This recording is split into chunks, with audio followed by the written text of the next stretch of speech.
Alors ici, je veux voir les équations, enfin la distance d'un point à une droite, d'un point P à une droite. Alors, je vais déjà mettre l'équation. Hein. Bon, c'est AX1 plus BY1 plus C sur racine carrée et A plus ou moins de A carré plus B carré. Voilà. Bon, ça, on le sait déjà auparavant. Alors, ça, le traitement a déjà été obtenu. Comment dans une vidéo où j'avais démontré par l'équation d'une droite normale. Donc j'avais démontré la fois. On connaît, on sait bien que ici, on connaît la distance d'un point O à un point P, voilà, et on cherche. Bon, on connaît l'équation normale d'une droite qui est AX plus BY plus C racine carrée de A carré plus B carré plus moins. Ouais, ça c'est l'équation de la droite normale en tout cartésien. En tout cartésien.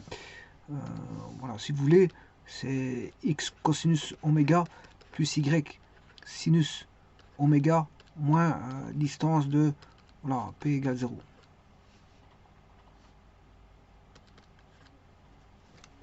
Voilà. Ça c'est l'équation de droite. Alors, c'est la droite D qui est perpendiculaire à... Voilà. Alors on a le rayon vecteur qui est moins c ici, rho, et on a l'angle oméga, et bien sûr, on a phi. Alors pour chercher un point que j'appelle B, x2 et y2, la distance de B à la droite, qu'est-ce que je vais faire? Ben, je vais chercher l'équivalent de l'équation ici, qui est l'équation normale de la droite, mais donc qui donne la distance de là à une droite qui serait parallèle. Parallèle comme ceci. Voilà, et là, j'ai la distance D. Il faudrait rajouter une distance D ici. Et là, j'aurai la distance, voilà, D plus ρ me donne la distance à l'origine. Donc on a bien l'équation normale d'une droite où on a la distance par rapport à l'origine, voilà, avec un angle qui fait oméga. Ce coefficient angulaire, il fait alpha, alpha. Le coefficient angulaire de celui-ci fera aussi alpha. Bon, là on aura toujours alpha, et là on aura toujours oméga. Donc ici on aura toujours en parallèle oméga. Ce qui veut dire que ceci ne bougera pas. Le coefficient angulaire ne bougera pas. Alors le coefficient angulaire il vaut moins cosinus oméga sur sin oméga, c'est-à-dire c'est moins cotangente oméga. C'est normal parce que ça vient de tangente alpha qui vaut tangente de pi demi plus oméga.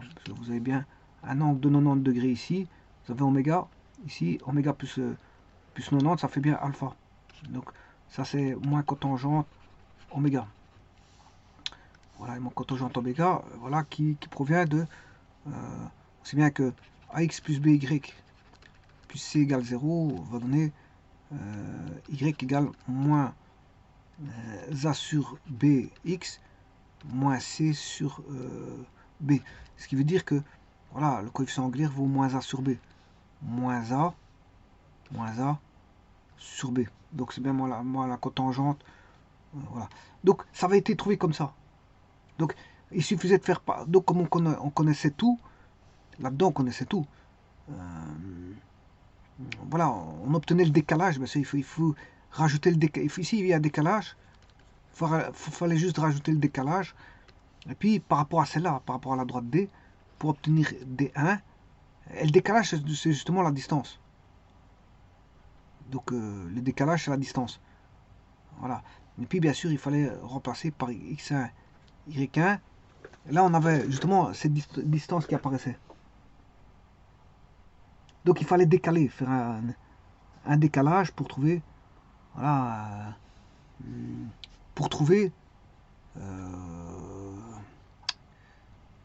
la distance du point B à la droite D. Donc en fait ce décalage c'est grand D. Voilà, c'est grand D, grand D. On a toujours grand D. Et donc fatalement ici la droite, ici c'est la plus courte distance qui est grand D. Donc ce qui veut dire ici, euh, on s'est basé sur un point B pour trouver le point, la distance du point B à la droite D, et on se base sur un décalage de distance et on va chercher la droite normale qui donne la distance par rapport à l'origine, donc il vaudra ρ plus D puisqu'on a un décalage de D ici, et là attention que ça doit être une perpendiculaire. Alors comme je voulais vous dire ici, D et D1 ont même coefficient angulaire, c'est pas ça qui va changer. Ce qui va changer c'est au niveau juste du C, on a un décalage.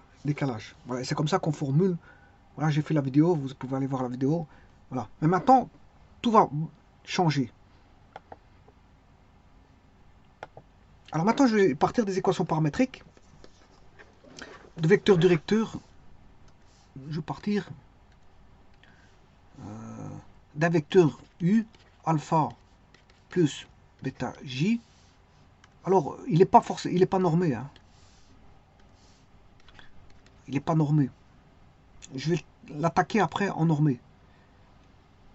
Alors, les équations paramétriques, c'est x est égal à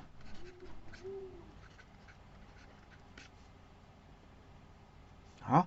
Il faut un point de passage. Il faut un point de passage et un vecteur directeur. Un système de paramètres directeurs. J'ai un point de passage, de la droite, ainsi qu'une direction de la droite. J'ai sa direction qui est ici. Donc je peux trouver les équations paramétriques assez aisément. Bon, ça a déjà été fait. X est égal à x1 plus lambda alpha. Y est égal à x2 plus lambda bêta. Voilà, donc on a une équation paramétrique qui est de type cartésienne parce que j'ai xy de la droite qui passe par A, qui est x1, x2, enfin x1, y1, coordonnée x1, y1, et parallèle au vecteur qui est le vecteur de, voilà, qui donne un paramètre, un vecteur qui donne voilà, un système de paramètres directeurs de la droite. Alors il est non normé, ça veut dire que le module ne fait pas 1. Le module ne fait pas 1. Alors, ce qui veut dire que alpha I plus bêta J, c'est un système de paramètres directeurs.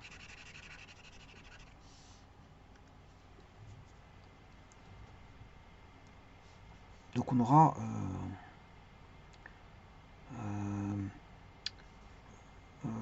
alpha, bêta, voilà pour U. Alors maintenant, je vais le normer. Je vais avoir un système de paramètres directeurs principal, ou principaux. Parce qu'il y en a toute une panoplie, je l'ai montré. C'est tout ce qui se trouve dans un cercle de rayon 1, et en norme de 1. Voilà. Maintenant, je vais le normer. Alors pour le normer, c'est assez simple.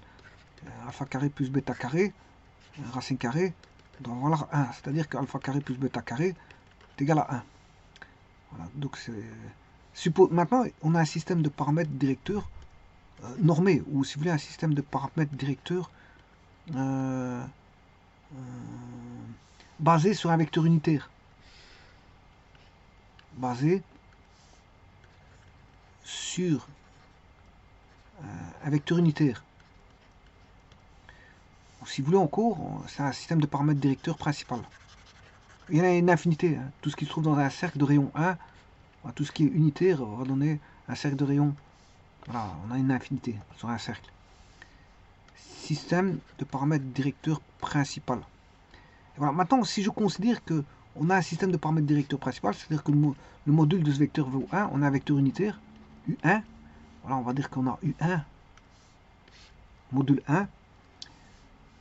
Et donc, de composantes alpha, bêta. Bien sûr, les composantes seront cette fois-ci, pour qu'elles soient normées, pour qu'elles soient U1,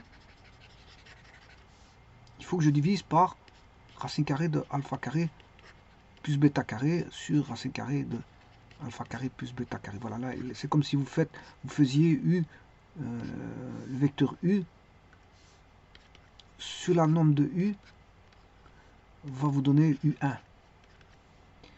Voilà, mais attention qu'il y avait c'est ça, c'est plus ou moins.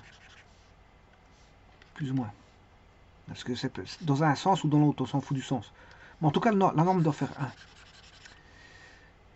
Ce qui veut dire que U de 1 est aussi égal à l'opposé, moins alpha racine carrée de alpha carré plus bêta carré, point virgule, moins bêta sur alpha carré plus bêta carré, racine carrée.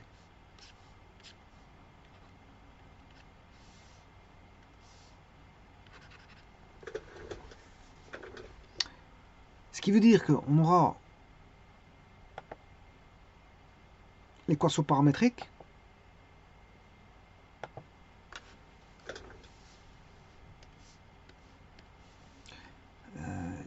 l'équation paramétrique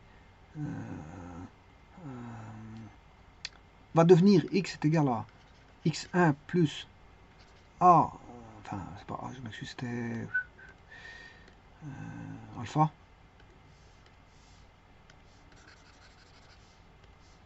alpha sur racine carrée de alpha carré plus bêta carré fois le paramètre lambda, et y qui voudra y1 plus bêta sur alpha carré plus bêta carré racine carré.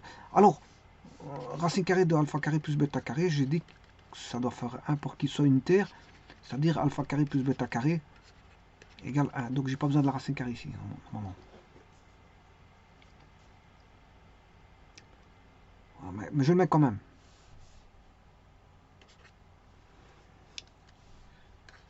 Voilà, alors, maintenant, qu'est-ce que c'est que le paramètre?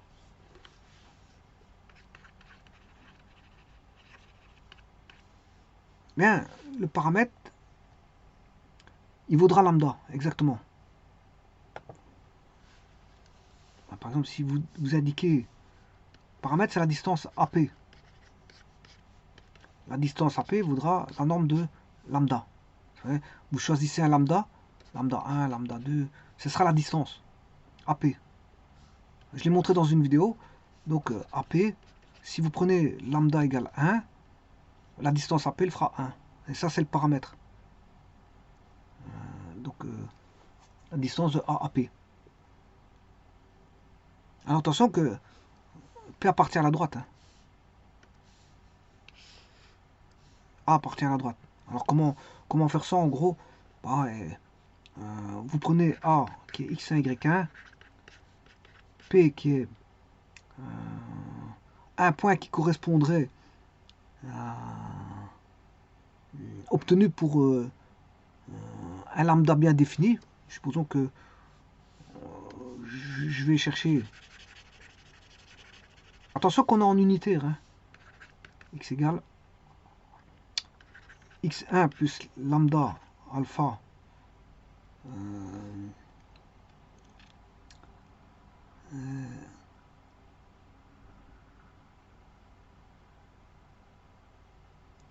on est en unitaire, donc y. Alors ici, j'appellerai ça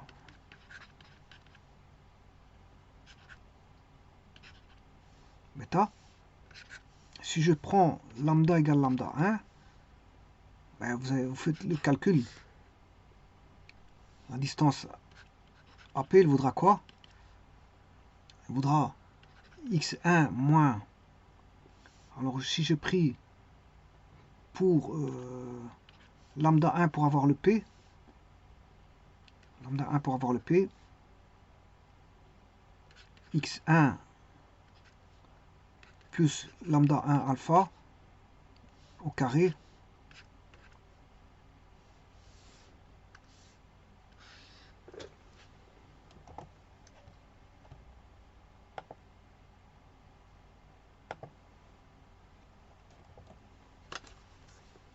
Bon, la vidéo de tout ça a été faite, hein. Je vais vite parce que quand je vais vite comme ça, c'est parce que toutes les explications étaient données. Le but de la vidéo, c'est pas ça.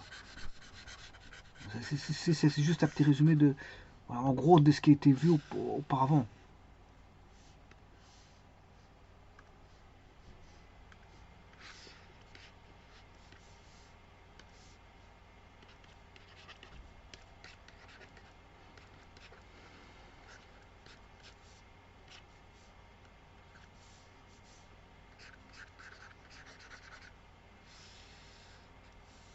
Alors x1 moins x1 ça fait 0.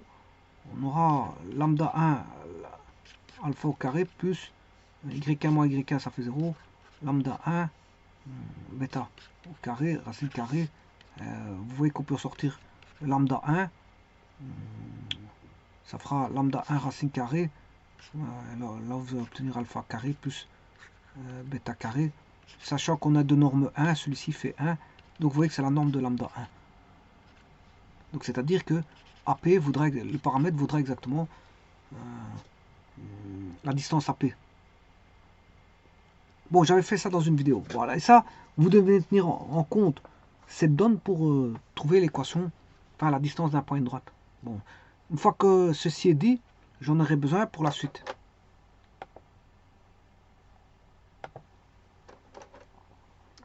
Alors, donc ici, je veux voir la distance d'un point A à une droite avec des paramètres directeurs principaux. Donc on va jouer avec un vecteur unitaire. Donc x égale x1, bon, le point A c'est x1, y1, plus lambda a sur racine carrée de a carré plus bêta carré, enfin alpha carré plus bêta carré, y est égal à y1 plus lambda bêta sur alpha carré, attention qu'ici c'est alpha.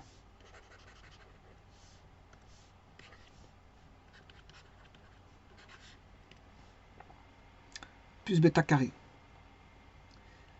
Alors, la distance de A au point D, hein, ça c'est l'équation de la droite. Hein. Ici,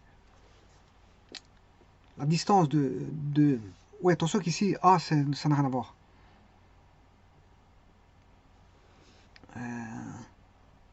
Ça, c'est un passage par le point A. Bon, je vais chercher un point B.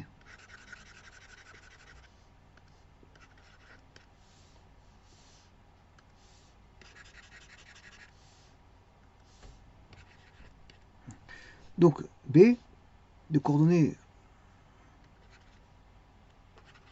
x2, y2, parce que ça, c'est le point A qui passe par la droite. Pas confondre tout non plus. Je veux dire, donc, la distance. Donc, je vais chercher la distance du point B à la droite D. Donc, la distance du B à la droite D, c'est la distance entre B et le pied de la perpendiculaire. Donc, c'est pas la même méthode qu'auparavant. Auparavant, vous avez vu comment je faisais. Allez revoir le début de la vidéo. La technique n'était pas la même. Par contre, ici, ce que je vais faire,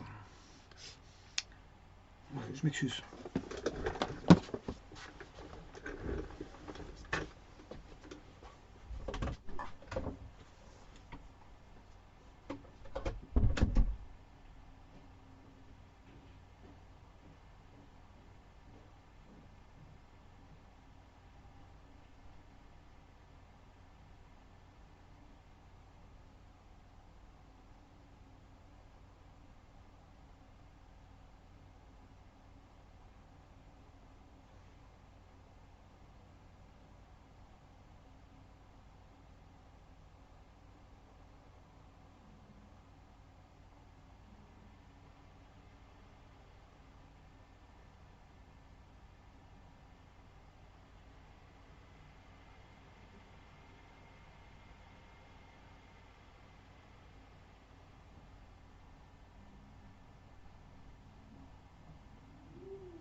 Donc, je vais chercher la distance donc, du point B à la droite. Alors,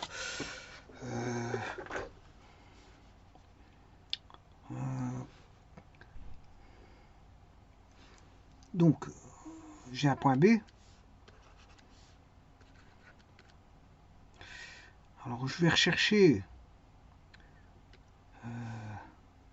une perpendiculaire.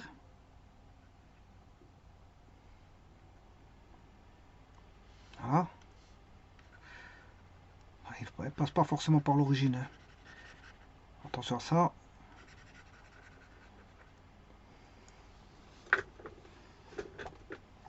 Bien sûr, la droite, elle va être vue en tout, comment est-ce qu'on appelle ça, en tout, sous forme d'une courbe, on va dire, comme ceci, c'est-à-dire en tout cartésien. Voilà, je vais pas manipuler cos oméga, x plus b sinus oméga, enfin y sinus oméga, moins p, pourquoi parce que je l'ai déjà fait. La démonstration, par rapport à ça, ça a été fait. Ici, la technique, elle n'est pas, voilà, un petit peu différente, mais c'est vrai que indirectement, on aura une droite normale. Alors,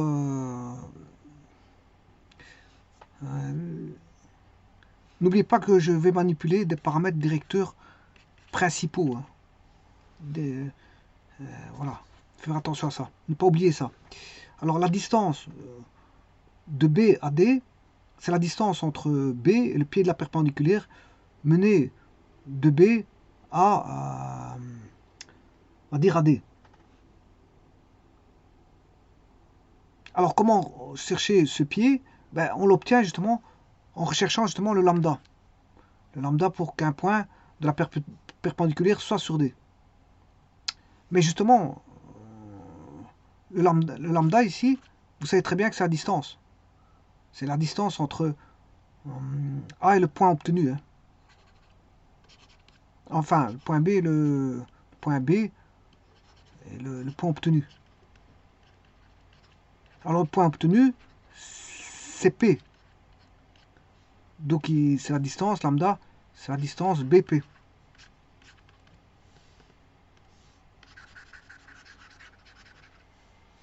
Donc en d'autres termes, supposons que le B il soit ici. Voilà. Je vais chercher une perpendiculaire passant par B. Voilà. Alors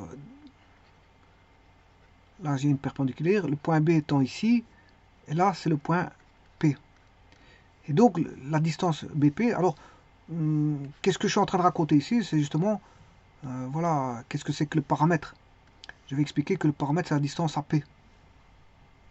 Voilà, distance AP, c'est le paramètre. Vous fixez un lambda par rapport au point A, mais j'aurai exactement une valeur de paramètre lambda 1 correspondant au point P. C'est ce que je suis en train de dire ici. Donc voilà, et donc là on aura un paramètre lambda bien défini.